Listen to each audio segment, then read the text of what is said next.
Well, howdy there, Internet people. It's Bo again. So, today we will provide a little update on Europe and talk about what's going on. We'll talk about Finland and Sweden and their moves towards NATO and what some people are suggesting might be necessary to facilitate that.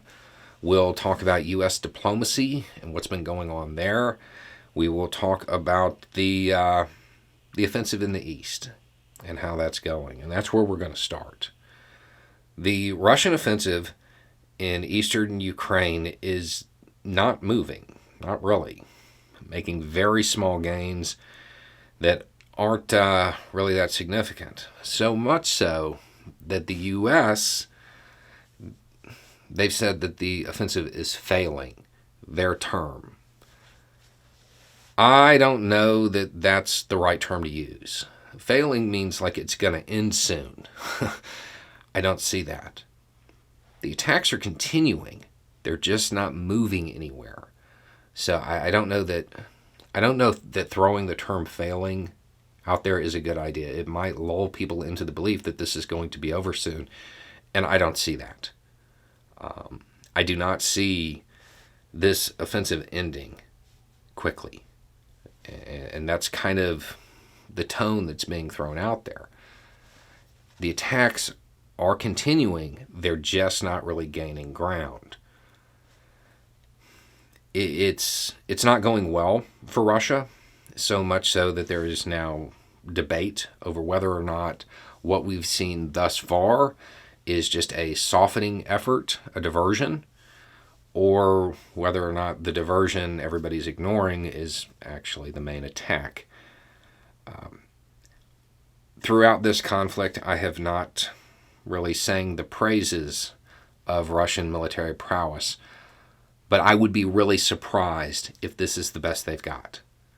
If this is all they have left and they're throwing their full weight behind this now, I would be really surprised.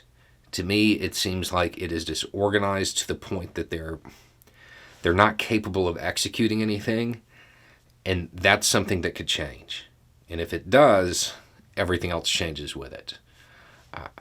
I would be real cautious about believing this offensive has failed already or is failing. Now, as far as U.S. diplomacy, there was a high-level visit with Austin and Blinken. So the Secretary of State and the Secretary of Defense went to Ukraine.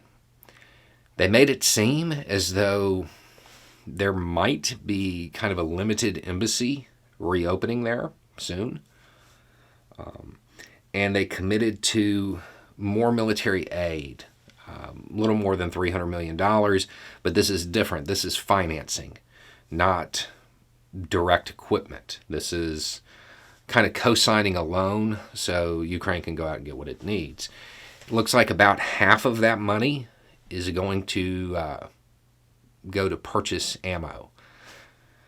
One of the problems that Ukraine's running into is that most of their small arms, their rifles and stuff like that, it's Warsaw Pact stuff, which means it's not the same caliber as NATO's rifles, which means NATO doesn't make the ammo for it.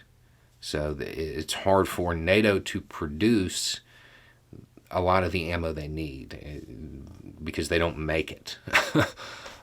So it looks like half of that 300-something million is going to go to other countries so the ammo can be purchased, so they can get the ammo for their AKs and stuff like that. And then we come to Finland and Sweden, who are still making overtures towards joining NATO. Joining NATO is typically a lengthy process.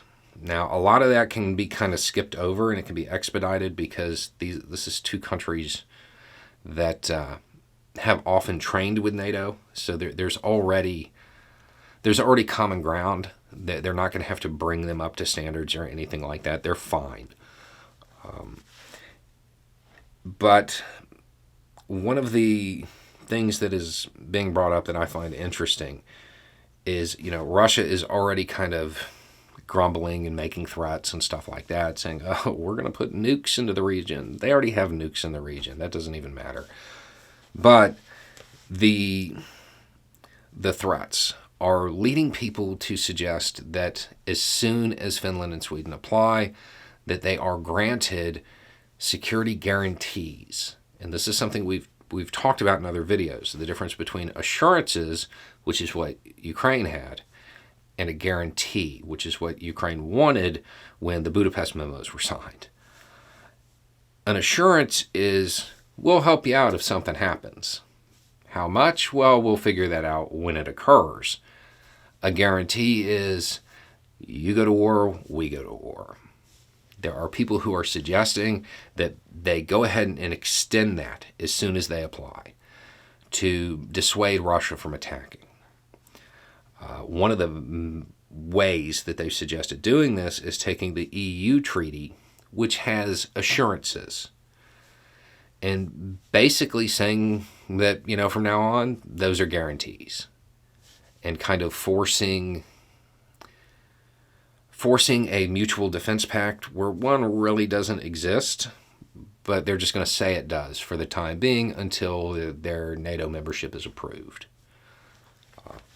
And the whole goal of that is to just kind of cool Russia out on the threats. Realistically, I would be really surprised if Russia wanted to open up another conflict zone right now. They're not doing well with the one they have. But I think it's more for peace of mind than actual deterrence. But we'll see.